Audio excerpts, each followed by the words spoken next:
কলকাতা মিউজিয়ামে ফটোশুট, তা আবার সিকিউরিটির নজর এড়িয়ে।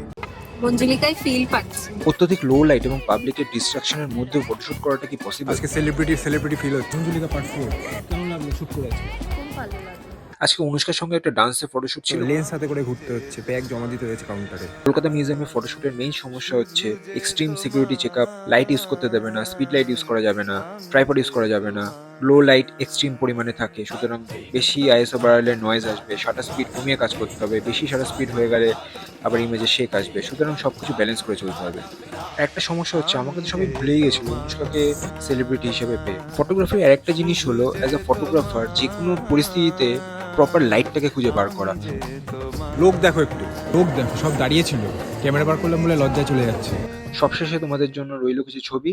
তোমাদের ভিডিওটা ভালো লাগলে তোমরা ফটোগ্রাফার মানে আমার পেজটাকে তোমরা অবশ্যই ফলো করো।